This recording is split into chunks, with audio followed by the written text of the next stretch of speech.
Most people think anxiety starts in the mind, but what if that's only part of the story? What if the food you're eating, your gut health, and even the bacteria living in your digestive system are affecting your mood more than you realize?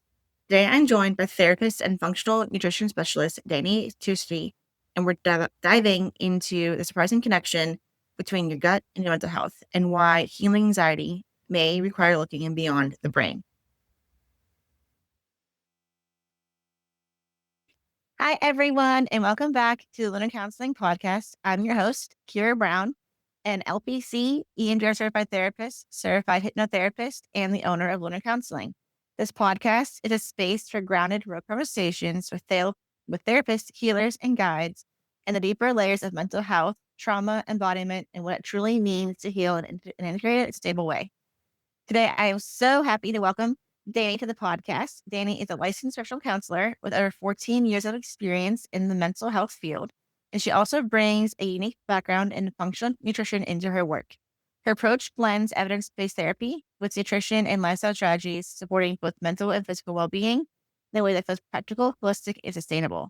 She's also a stay-at-home mom who homeschools during the day, is currently working towards a doctorate in functional nutrition, and sees clients in the evenings and on weekends. To the cup of coffee nearby. She brings a deeply relatable, lived-in perspective to wellness that is teaching these principles but actively integrating them in her own life alongside her clients. Her work is grounded, integrative, and realistic, having people understand how their mental health, physical health, and daily habits are deeply interconnected. So welcome, Dani. I am so happy to have you here. Just Thank you so much for having me. of course. So I'd love to ask everyone, what brought you to the therapy space? I think I was always that person that people came to for advice, and I just love helping people. The interest in psychology really led me to go further into therapy, and that's just where I landed, and I absolutely love it. That's awesome. So how does that pair with your functional medicine approach? I've always really been interested in health and wellness, and I think so. I did a certification when I was much younger in holistic nutrition, and once I learned like how the body works and how nutrition really all of our health, then I really started to put two and two together about how nutrition really affects mental health. So I want to go as far as I possibly can, which is why I'm getting my doctorate now in functional nutrition, so I can blend them together and help people that way. That is so cool. I actually see myself see a functional doctor. And are you gonna be able to do the muscle testing, or what is your overall goal with it? So for me, so right now in my practice, I offer therapy and I also offer a nutrition separate, like nutrition coaching. I call it consulting. And if people want to incorporate it in their therapy, they totally can. And what I do is I take a detailed history of your nutrition, like medicines that you were on growing up, what you have been on recently, your gut health and your mood, hormones, like for women specifically, different times of the month. And we really pair specific foods and specific diet for that person to improve and optimize their mental health and overall well being. That is so cool. So you also said you kind of do it with your own life. Can you tell a little about how that journey affects you? Yes. Actually, I had stomach issues pretty much my whole life and didn't realize, I think, until I was an adult that I had a gluten sensitivity. So once I learned about what happens in the gut with gluten and how it really affected my mental health, because when you don't feel good in your body, your mood is not great either. And, your gut is connected into your brain, the gut brain axis. So a lot of your neurons are in your gut and a lot of your endorphins and like serotonin and dopamine are produced in your gut.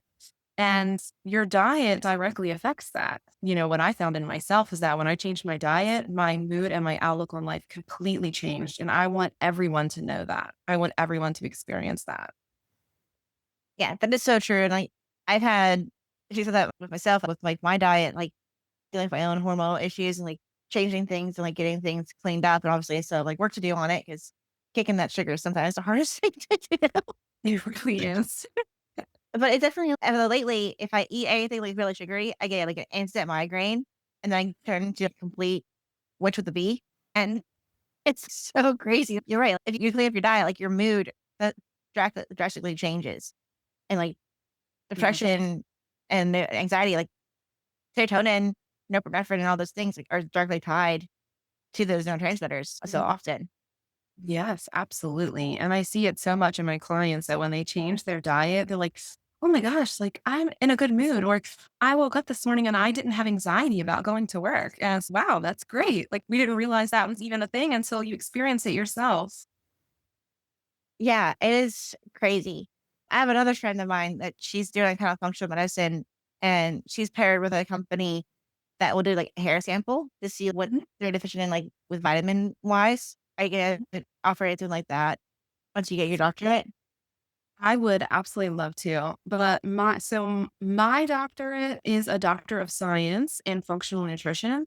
And so right now, I mean, I don't have my license as a doctor, obviously, because I haven't graduated yet. But in functional nutrition, the licensing is different. So if Hmm. there is a program that I can like order labs through, I would totally do it. But at this time, I have clients work with their primary care doctors or their specialists that they see. They can sign releases for me to talk to them. That's totally fine. Or I can suggest specific testing that they can have done. And then they would order it through their doctor. And then they would just bring it to our appointments and we would discuss what's going on and alter the diet that way. Oh, that's so cool. And plus, like the Mhm. collaborative care really works too, because like you have to have a PCP actually listening to the actual doctor. Because I know like my Yeah. PCP, she's like, yeah, but this really works. She's spending a lot of money. I'm like, okay, cool, but I'm actually feeling better. So I know Yeah. if it's working. Yeah, I think sometimes with allopathic medicine, they go through such long medical school and they get their license. And I think they go in really wanting to help people. And then chronic problems come with chronic medications. And I think it's difficult for them because nutrition is not necessarily a major part of medical school these days. I think that's going to change. And I am super excited for that. But so I think sometimes it's out of their wheelhouse and they might not know how to suggest that you move forward. Yeah, that is really true. Like I haven't noticed that the more like doctor doesn't want to prescribe things unless they go away from, okay, what's like the underlying issue with what's going on? What is your diet? What is your exercise like? What is your overall lifestyle like? Because like even though like even if you have a nutrition balance, if your life is still full of stress and anxiety in other areas, there's still gonna be other things that need to happen that can still cause other like bodily issues. Yeah. Because it the especially women, autoimmune diseases are so frequent because we so internalize so many things and our body just starts attacking itself so often. Mhm. Absolutely. Absolutely. And I think it's really easy to prescribe a medicine for a symptom just to cover that symptom when what I do, what any functional provider will do is they will backtrack and go deeper to the root. Okay, what that symptom is your body telling you something. What is it telling you? Why is it reacting that way? Something else is happening that's causing it to react that way and it's trying to speak to us. So let's listen. Yeah, that is so true. And I do with that a lot too with like my trauma clients. Like you're feeling like this way in your body, like it could also be where a trauma memory is stored. So like working like what is your body telling you? Because trauma obviously disconnects you from your body so much. You just live in your head and have that connection to come back. There's so much healing for people. And I love that you're doing it like the whole package, which is amazing. You're like a one stop shop almost.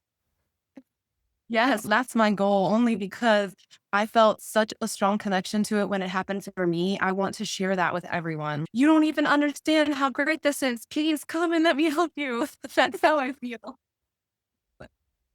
Yeah, it is. Like, I don't know like a lot of functional doctors either. Once mine retires, I don't know a close one near me to go to, which I'm really dreading, like, her retiring because she's older. I'm like, "Don't retire anytime soon, please." I know. It's so tough when you find that good provider, you don't ever want to lose them. So I totally get that. And there's a naturopath near me that I had seen before, and I really just love and admire her. I think she's so intelligent and compassionate. And I think that was like a turning point for me that I want to help people with that.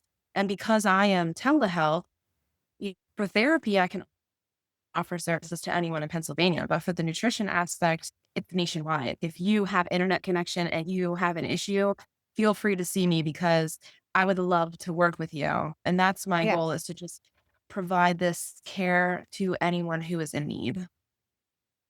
Yeah. Do you ever see people in person? I don't currently because I have a home office and because I have two small children, I don't ever have people come to my physical home. But I had worked in an office in the past when I worked for a hospital system near me. And I did love in-person therapy. I know that there's that connection there that is not replaceable. Yeah. So I understand that some people really want that as well. Yeah.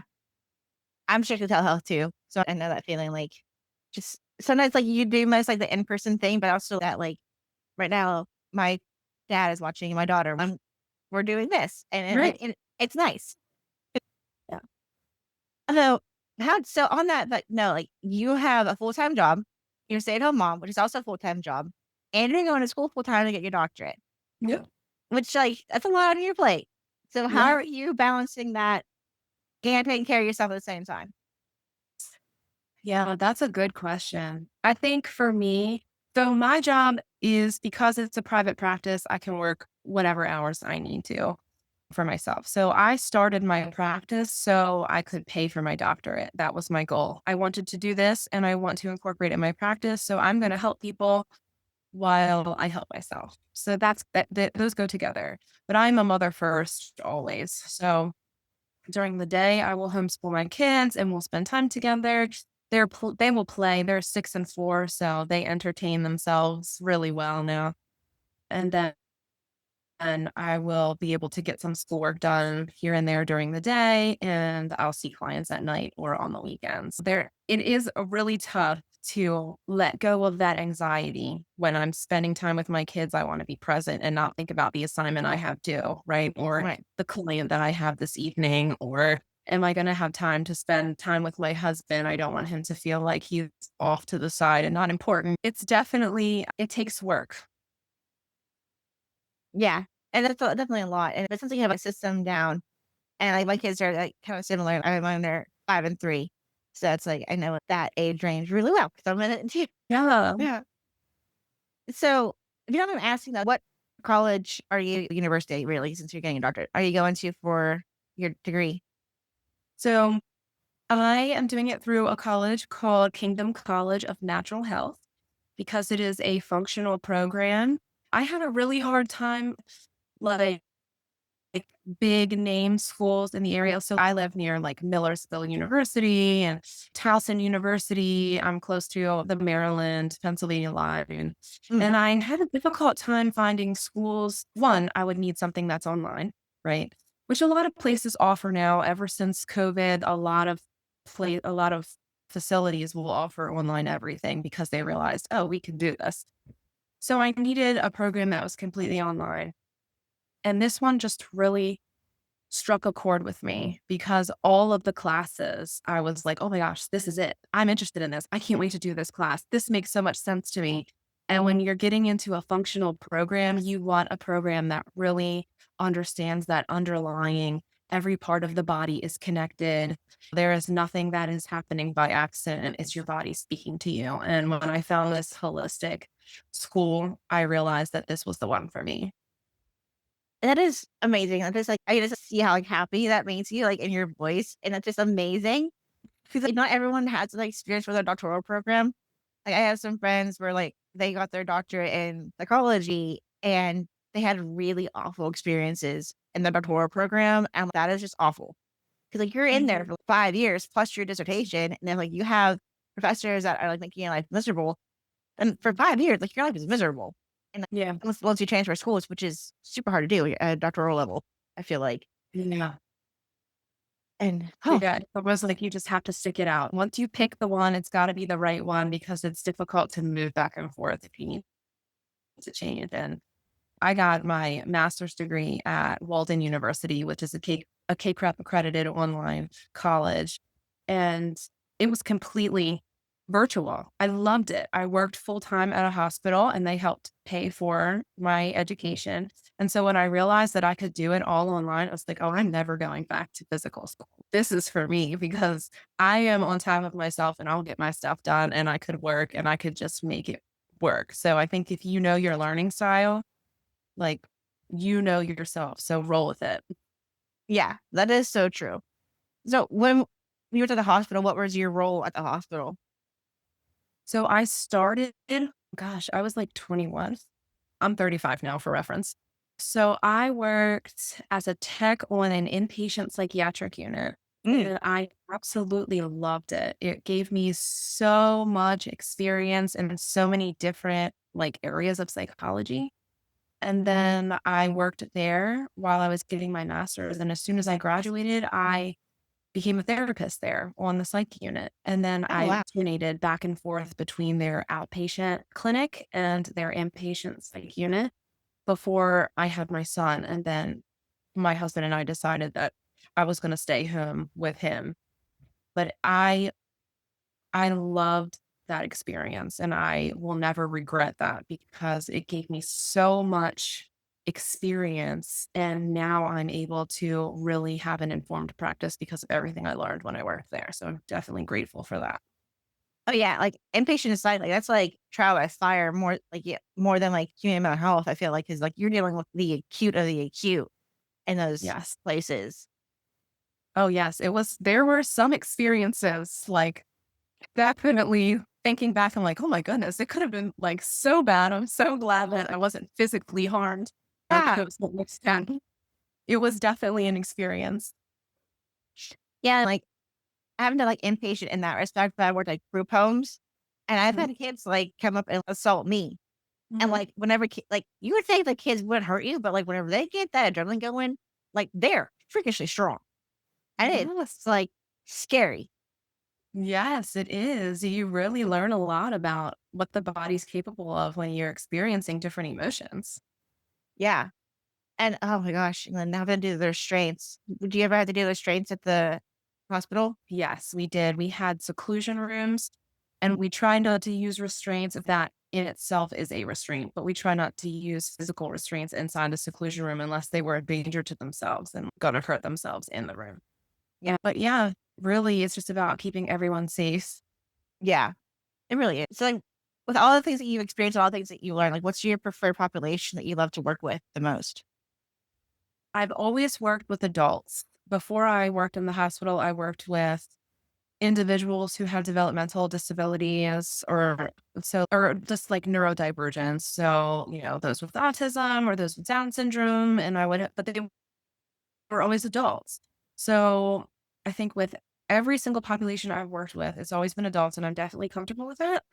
Right now, I work mostly with women, and I really love that. I think, obviously, because I can relate, but we have so much that we experience together, and I think the patient population really appreciates that as well. I work with men too. I won't push anybody away, but I really have this connection with women in that I understand the cycles and the hormones and certain foods that affect our bodies and why we behave certain ways and with our children. And I just really just have a soft spot for other women. Yeah.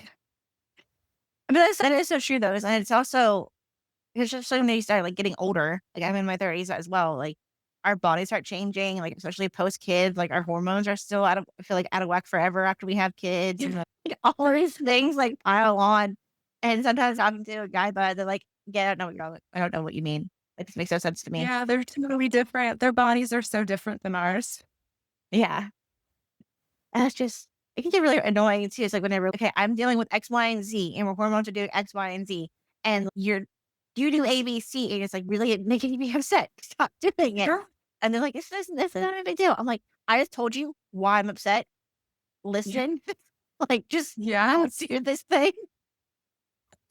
It's so true. And even our brains operate differently, right? We are so analytical and we're, like you were saying, we break it down and the emotional piece. And this is why this affects me. And guys, my husband is just, it's not a big deal. Don't worry about it. I'm like, you don't understand. Yes. My husband's the exact same way. I'm like, listen, I just told you why I'm anxious. Just listen to me. Yeah. Like, that's just out there with what I'm telling you, please. Yep. They can be so relaxed sometimes, and I feel like women are we are hyper vigilant. We are heightened, and I think that might just be evolution. We are trained to be that way. We raise our children and we are always concerned about their health and wellness and is everything working out okay and are they going to be safe? And I feel like men are just, and I'm not generalizing because everyone is different. I know from my personal experience, my husband he's very relaxed. And if I were as relaxed as him, I'm not sure anything would get done in our house. I, oh my gosh, that sounds like us. Like my husband and I too. See, like he was Yeah. sounding like I'm not worried about anything. I'm like, I know you're not worried about anything 'cause I worry about all the things, I am. and I make sure it gets done. Yep. You're not alone. Yeah, and it's just like, and also like it's really frustrating. Okay, you're also in your 30s. Like you're an adult. You know what needs done. We've been to this night for so long now. Just do it, please. Yeah. Yes. It's nice to know that I am not alone as well. So thank you for Yeah, that you're welcome. experience. Let me ask you, like, how do you and your husband balance the all the responsibilities in the house with you having so much on your plate? Is there something that like, he picks up more than like you because of everything? We have a very collaborative relationship. We are very open and we communicate really well. He does all of the stereotypical like heavy lifting. He'll take out the trash and he'll do the lawn stuff. I don't have to worry about any of the outdoor stuff. But I take care of the kids and the laundry and I'll clean up and clean around the house. But if there's ever a point where I become overwhelmed, if I ask him for help, he never has a problem helping, which I truly appreciate because he goes to work. He wakes up early and goes to work every morning and he's gone all day long. And I know that he's tired when he gets home. So we both work full time. But when we come home, then we both enter parent mode and we both have to take care of our house that we both live in and we both take care of our children that we both live in and or that we both have together. And I think it's really important to have that communication. I can't imagine what life would be like if we did not feel comfortable communicating with each other. Yeah, that is so true. What's like your biggest communication tip that you give to anyone that might be like dealing with like communication issues? I think the biggest tip I would give, and I think the most helpful thing for me is that speak from your own perspective. So no one can tell you that your own perspective is wrong because no one can feel what's inside your body. So what I do personally is if something is upsetting me or if I'm having a difficult time, I will say that I am having a difficult time because I feel frustrated when blah, blah, blah. Those I feel statements are just gold. I love them. I will throw them everywhere and my children will say, and now I'm feeling this way and this is what I need. Can you help me? And I think that is truly important because it allows the other person to know where you stand instead of expecting them to just get the hint by the tone of your voice or your attitude. Yeah. Oh my gosh, I hate the hinting around that some people think that they need to do. I'm like, no one's a mind reader. Like you Mhm. have to be very clear with what you need. And I agree with you like 100%. Like the I feel statements are like on point. And I always teach my clients, like you say, I feel whatever the emotion is when the action that happened, not the person. So avoid using Right, you as much as possible. And then you right. say, could you please, and for help, or say, I need X, Y, and Z, whatever the thing is, but Yes, try to avoid you as much as possible. And some yes, people get yes. it. Oh, sorry. There's some people get it, but some people don't. It's hard.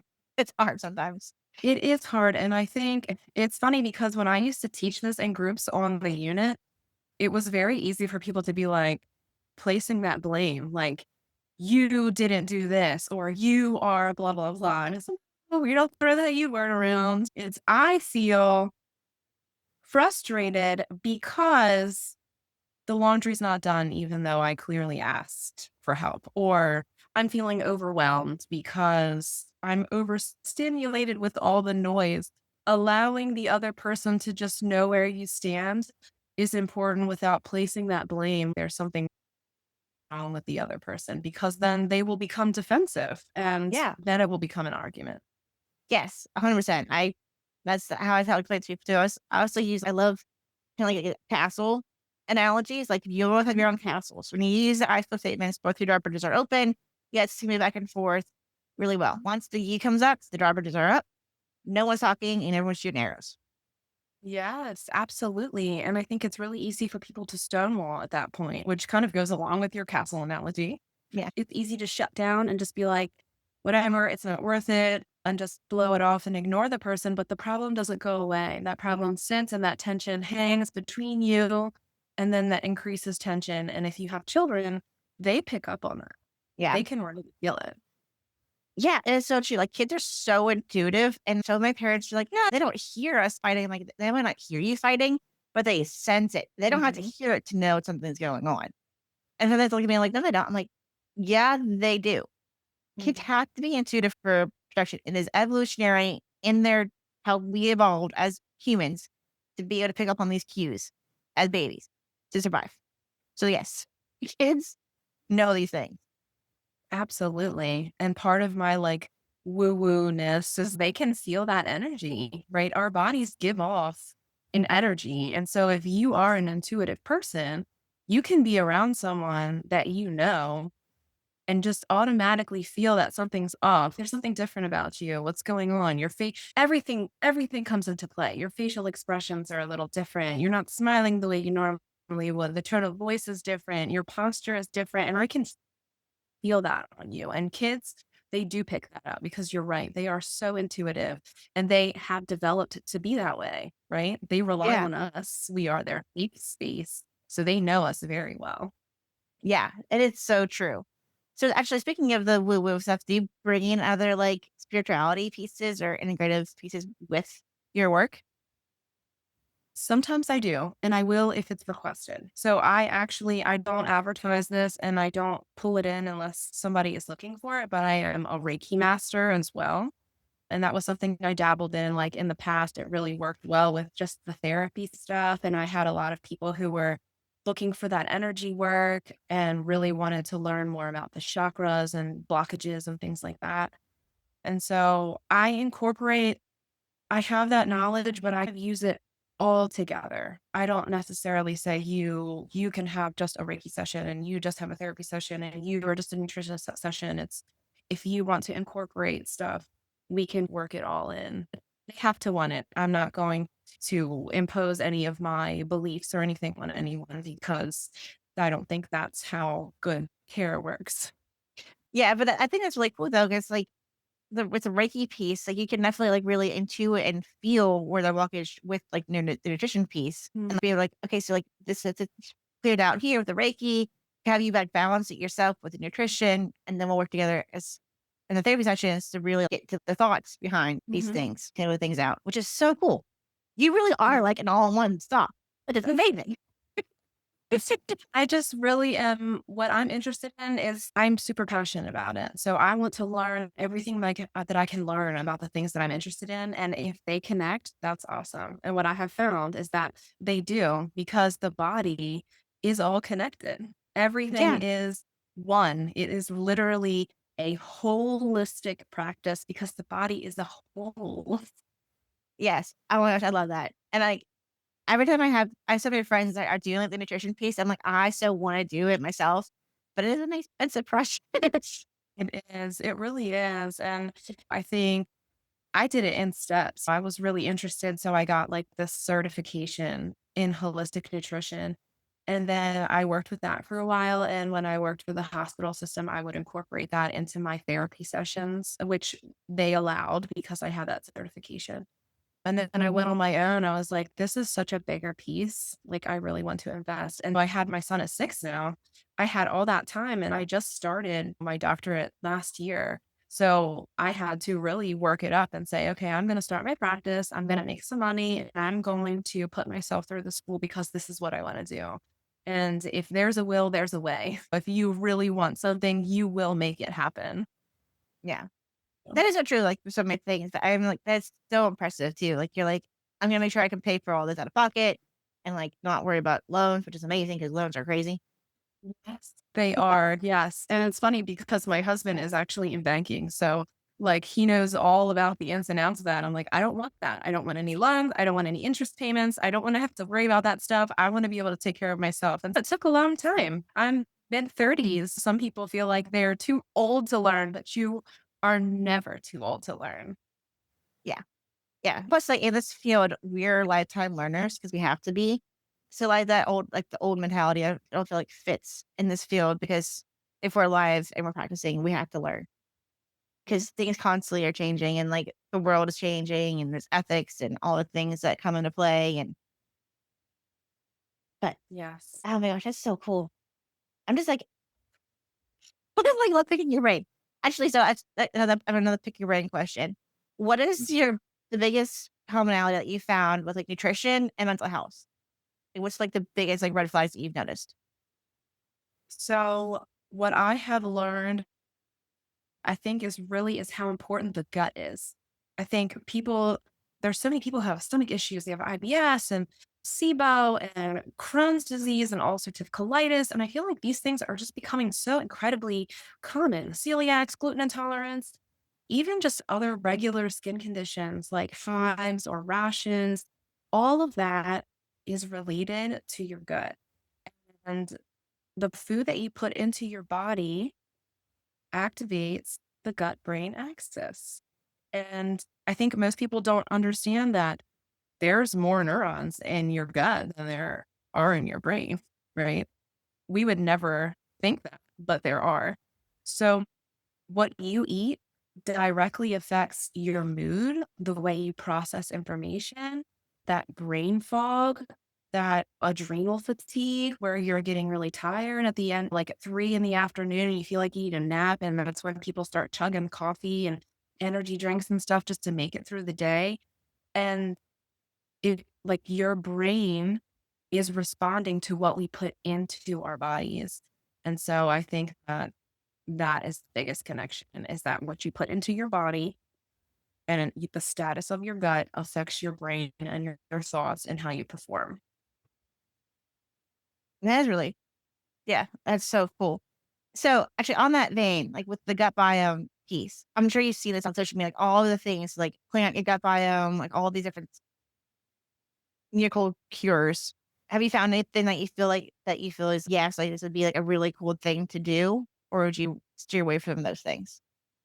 For a miracle cure, Yeah, so I've seen stuff for, like, soursop bitters and flaxseed oils, oregano oil, like, the Primal Queen thing. It's like, has there been anything that you're like, "Yes, like, the science behind this is accurate. I'll be okay with it for, like, my clients." Or is you more like, I don't know." I think what I have found is that we never get to where we are overnight. And so I don't believe in any one thing that is going to be a miracle cure. I don't believe in like a pill or whatever that's going to just everything is great and wonderful. I think it takes practice to feed your body right.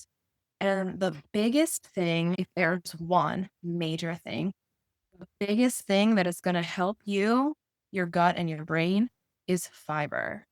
You need to eat fiber to feed that beneficial gut bacteria because you are literally what you eat. So the microbes that populate your gut, they love certain foods and they can either be beneficial bacteria or they can be detrimental bacteria. So if you have a more acidic diet and you're feeding these detrimental bacteria, you might suffer from kidney stones, you might feel really drained or have a not great complexion, gray skin, you might not sleep well. But if you feed your gut microbiome good, healthy foods like fibrous foods, then you're going to have regular bowel movements. Your mood is going to be better. You're going to be more hydrated. It just I think that's the major thing. I've never found, one particular, like, pill or shake or powder that's just gonna cure all the problems. Yeah. It's always like whenever like you see these virtual these videos of like these astronomical claims. Oh, you take this thing for 14 days and all these things will be falling away. I'm like, it might help, but it's not gonna be like the best thing or like the Right. only thing. Yeah, I do think that there are some things out there that are great that can be beneficial and help you get to where you want to be when it in combination with other good helpful things. It's the days when it was those fat burning pills. You just take one a day or two a day and the fat will just melt off and you don't have to exercise, you don't have to do anything. And then it turns out people were having like heart problems and all kinds of crazy side effects. And oh, by the way, it can also kill you, but at least you won't be overweight in your casket. It's you really have to weigh the pros and cons of these things. Yeah. Is there any scientific research or like place where you'd go for actual evidence for these different things? Yeah. So I love to read. I personally am plant based. So that's just how I eat. That's how my family eats. And I am gluten free because I had an allergy my whole life. But I read a lot from all kinds of doctors. Good Energy by Casey Means, I read and it was really good. I follow Dr. Mark Hyman, who's good. A lot of these doctors are not plant based, and that's totally fine because I think a lot of doctors have good information. And I think it's important for us to be informed. So I look for these professionals and I might follow them on social media first to see what they're about. And if I'm really interested in what they have to say, then I will buy their books and I will read them. So Dr. T. Colin Campbell wrote the China study, which is one of the biggest studies of plant-based foods and fiber and how it improves your health. The Dr. Michael Greger, there's Dr. Baxter Montgomery, like the list goes on and on. I actually just bought a book called Wheat Belly by Dr. William Davis. And he talks about wheat itself and gluten and how the structure of wheat is different now than it used to be along back in the 50s and why people are having such different health effects now than ever existed in the past. And so I think pulling a lot of this information from all these different doctors and being informed really helps me help my clients. That yeah, that is amazing. And I think it's interesting too, like on the food piece, because yeah, like the food now is not as nutrient dense as it used to be because of like over farming and all the things that we've done. Like the soil doesn't have the nutrients that it needs to get into the food that we eat. So then like Absolutely. we have to And like supplement. yeah, and I think too that there are different pesticides and herbicides that are used today, and there's GMO crops. And back then, where with our grandparents and great grandparents, they didn't exercise as vigorously as we feel like we have to do these days to just stay fit. Their food was the real food, and then convenience food came along, and then there was a lot of preservatives. And I think all the different chemicals have altered the way the body responds to our environment. And that I think contributes to a lot of illness. Oh yeah, I agree with that 100%. Like I've cut out so many chemicals from my house because of that. Like I like cleaning your food and clean your house, clean your chemicals, all the things. As much as in my environment that I can control, I will. Obviously, Yes. I'm public. I can't control that stuff because I'm not the one cleaning it. But Right. my own house, I can. Yeah. Yes. I think that's really important for people to understand is that I think it becomes overwhelming to know too much. And then people can either just give up. Like I know people who are like, I don't want to know because I don't want to have to think about it or worry about it. But I think you can control certain things in your life and let it be that.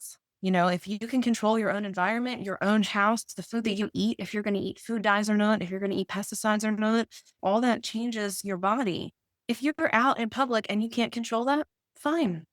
But your life is going to be better at least because you are controlling what you can. Just take baby steps. It doesn't have to be an all or nothing thing, right? A Yeah, black and white yeah, game.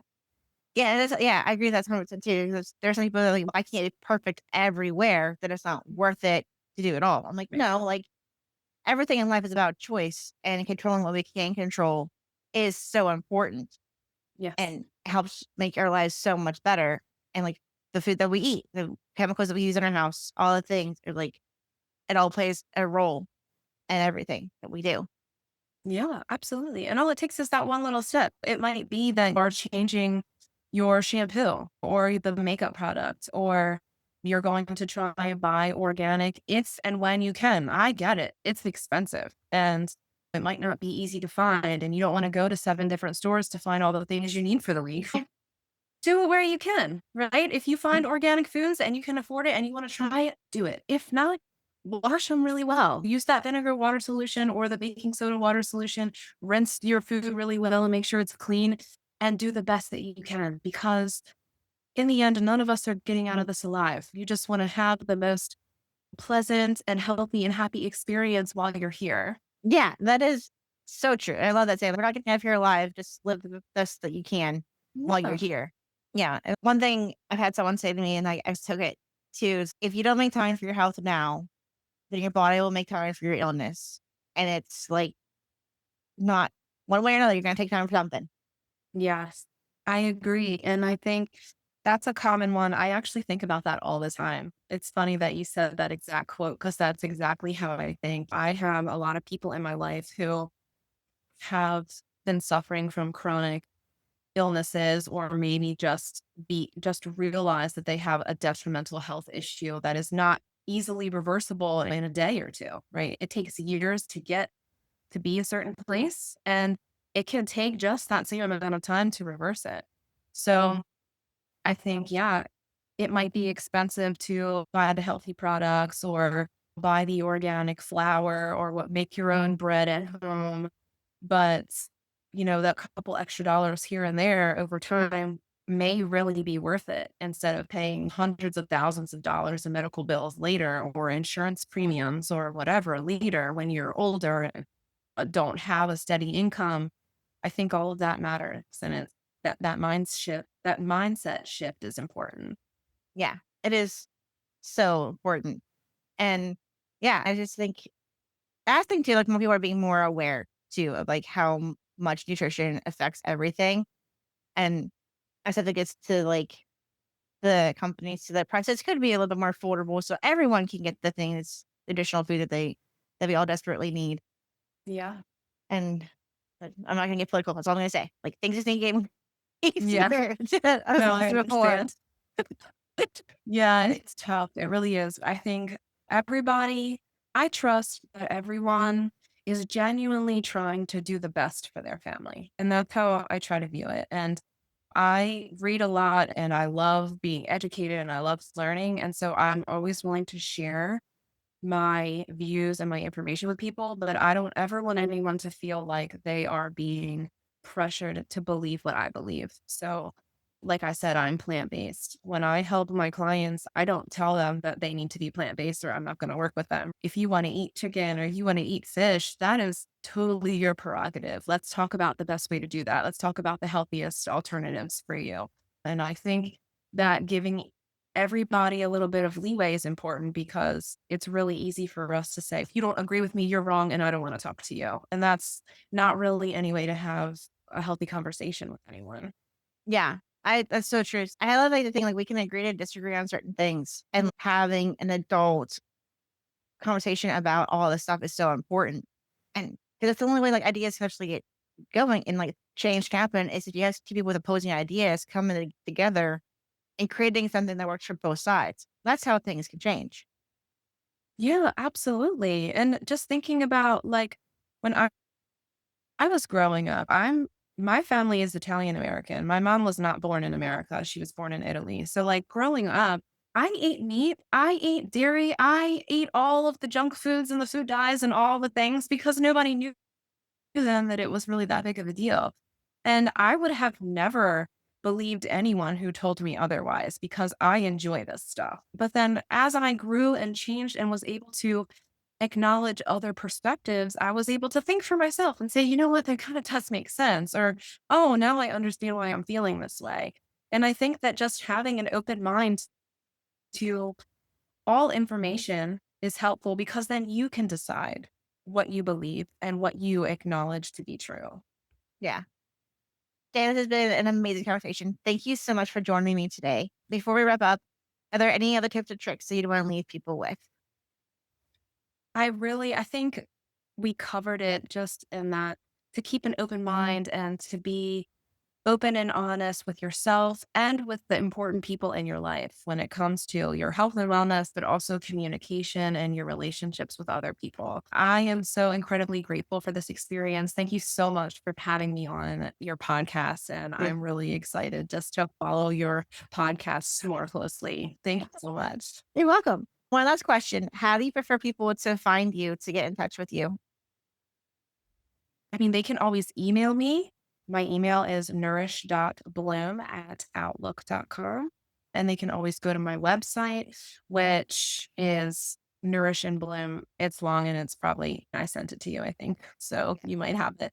But they can go to my website and I have a form on there where you can fill out which service you're interested in. And it has all my information on there. Yeah. That way it's great. Awesome. Yeah, and I'll put all your links in the description below for people that easily click on so they have access to it as well. But this has been so great. And I can't wait to hear more about like your journey. And I want to follow you whenever like you get your doctorate and like just collaborate more because I think it'd just be amazing. Oh, absolutely. Thank you so much. You're welcome. Have a great day. Thank you too. Bye.